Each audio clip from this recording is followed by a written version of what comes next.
Hi, I'm Dr. Kelly Clarke, and I wanted to talk about marriage today, or a committed relationship, committed romantic relationships.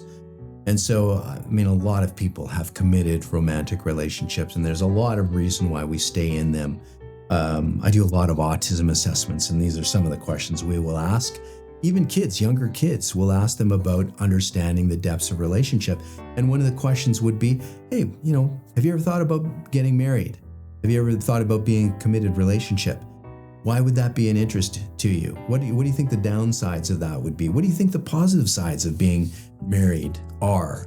And, I think all of us answer those questions differently, but generally we probably have some pretty common, similar reasons. Otherwise, marriage would not be in existence, or committed relationships we would just get away with.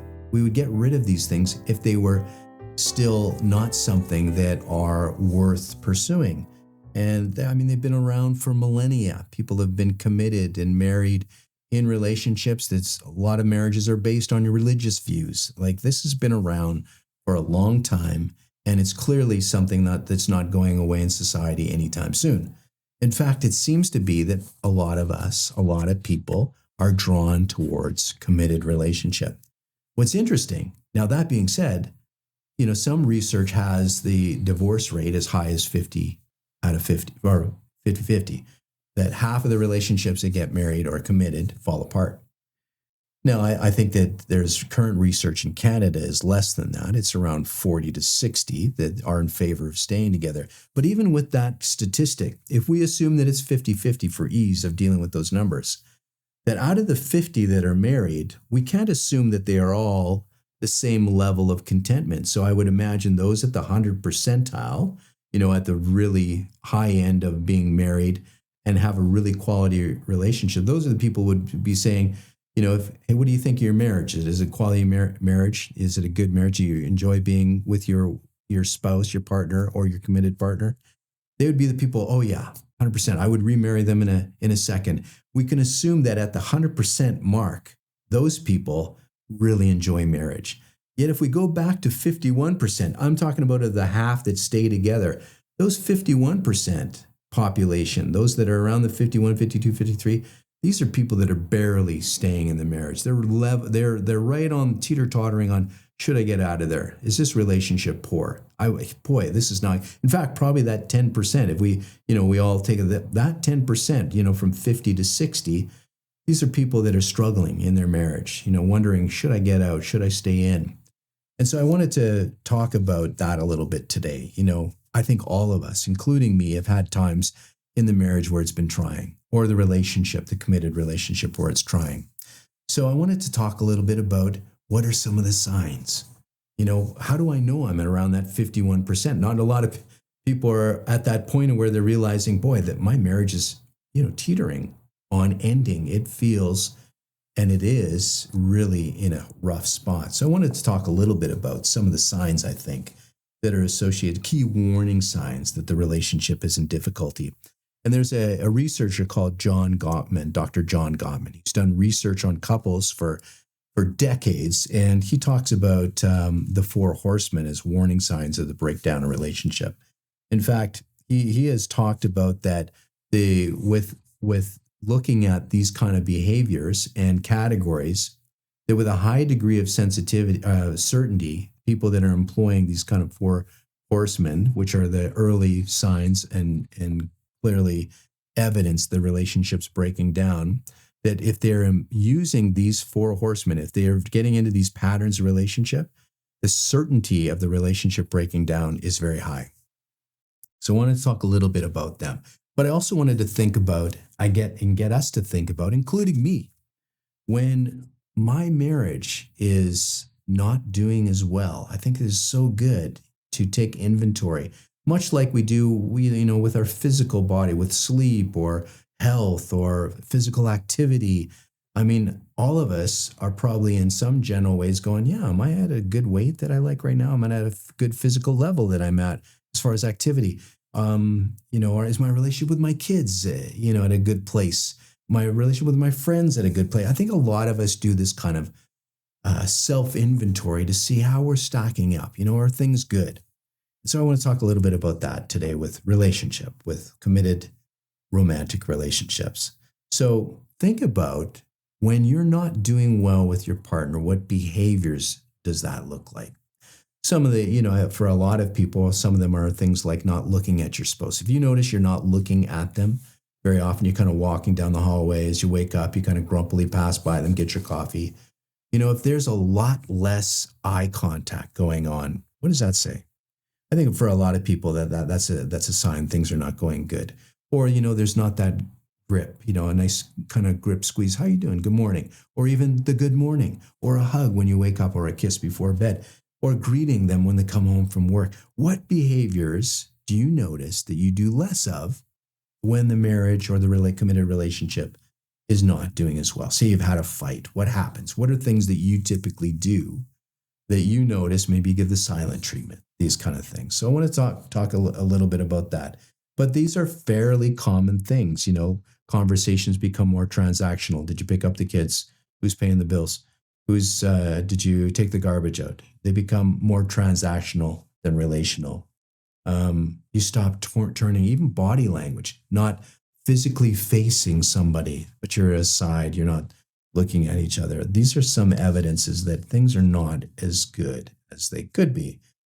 Small things trigger big reactions. You turn the lights off again, and you're more abrupt and aggressive, more criticism, less appreciation. You feel on edge around each other. It's just kind of tense. It's not comfortable. Again, back to reduced touch, hugs, affection, intimacy, physical intimacy with our partners goes away. These are clearly things that are evidence that things are not going as well. They often reflect emotional distance and not just physical distance. Spending less time together, less dates together, living parallel lives. That when two people are working a ton, keeping busy, it's one of those ways, it's a clear avoidance strategy. When all you're doing is working, you have two independent lives, and you're avoiding shared time. This is one of the things, again, another factor that is not a great recipe for a healthy relationship. Now, the four horsemen, as Dr. Gottman would talk about, one of them is criticism. So when we become more critical, you never help me. You're so lazy. What's wrong with you? That there's this more critical. One of the things that I notice when I do couples counseling is in the beginning, we tend to be, better at communicating when we list behaviors. When you turn the lights off, that bothers me. I'm concerned about, light bills and stuff like that. Can you just turn them off? Versus a generalization about, the person doesn't turn the lights off, rather than just label the behavior. Can you do this? Now we start to build a trend and a judgment about character. They don't turn the lights off. They're lazy. They're selfish. They don't care. We start making these global judgments about a behavior rather than just listing the behavior as something we want to address. So that starts to happen. More critical, more of a character attack than listing behaviors you want to see. It's not just a complaint, it's an attack. And so why that's harmful is it triggers defensiveness. Oh, you're lazy. You don't do this. Anytime we make a statement like that, what does it do? It enlists defensiveness. No, I'm not. I didn't try. I didn't want to, I'm not trying to convey that kind of thing. So, and it makes the partner feel attacked and unsafe. Can't trust you if you keep kind of having this barrage. And ultimately, the person starts to get the message, I don't believe in you anymore, which is one of the great things when we first fall in love, when we start, is that, you believe in the person, you believe in the marriage. In fact, it's silly. We'd almost make a joke about, the things that, what, you breathe oxygen too? So do I. That's great. Maybe we should go on a second date. I'm making a joke, but we find these little similarities as a excitement about the common things. And so we believe in the relationship so much, you look for little things as proof that there's something there. When we start to make greater distance, we look at little things as proof that we should separate and that things are not going good. So one of the things that happens is a lot of criticism.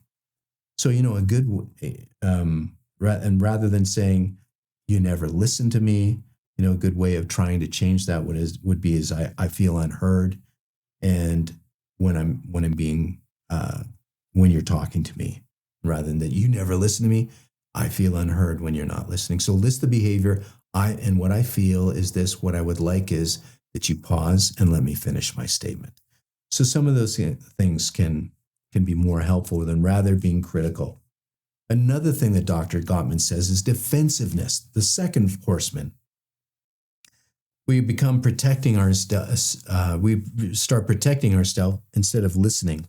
We mask excuses. We start making, not mask, but we make excuses, and we blame back. That instead of, so when the person says, "Hey, can you clean up the kitchen when you leave?" Well, I was busy. I took a phone call at that time, rather than going, "Yeah, you're right.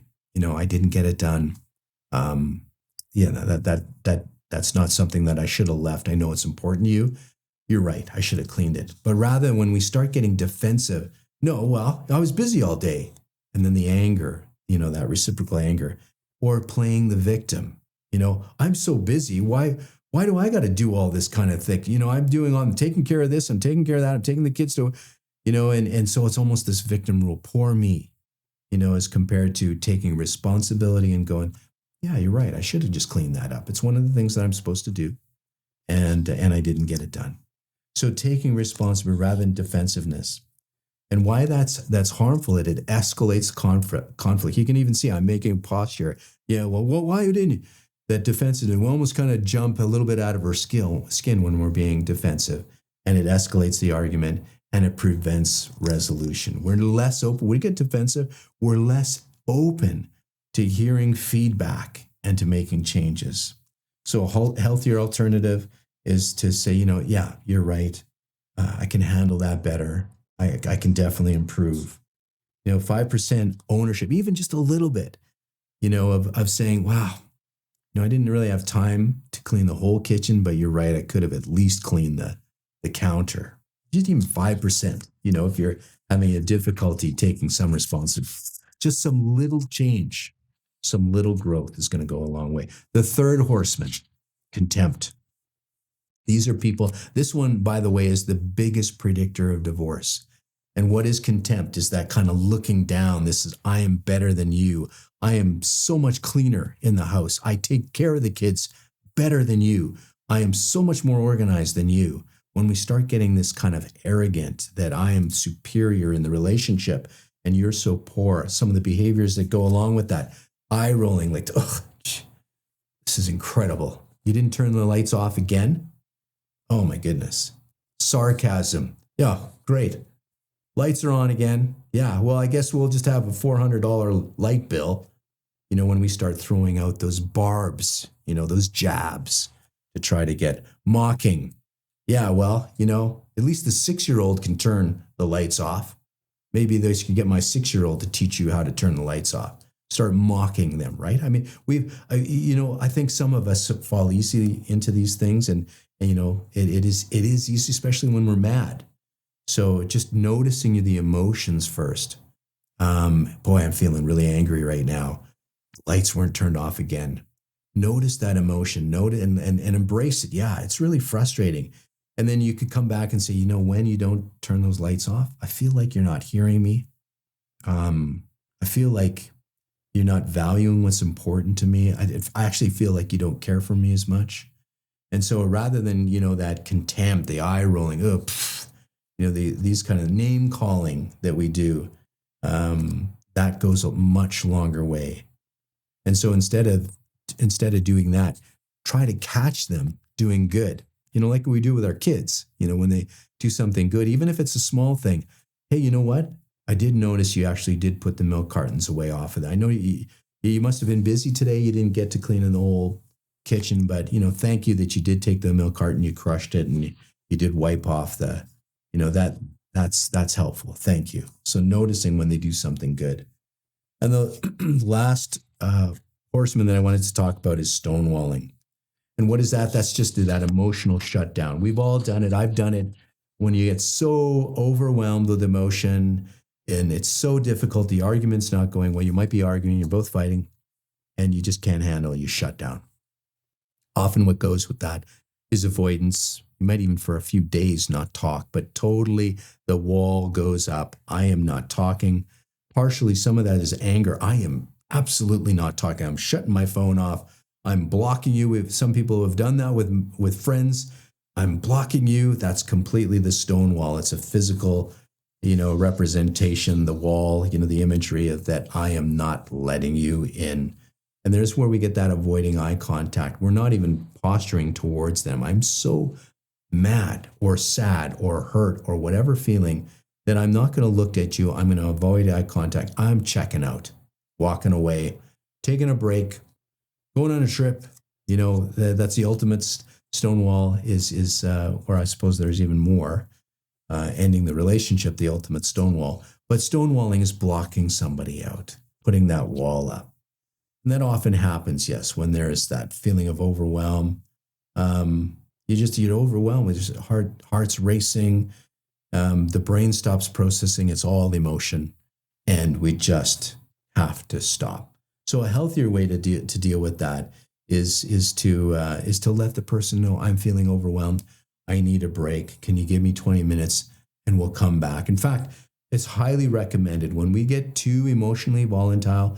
It's not, and I've done it too, where we want to recycle the same argument 3 times, package it differently. We want to get that jab in. I'm not done with being angry.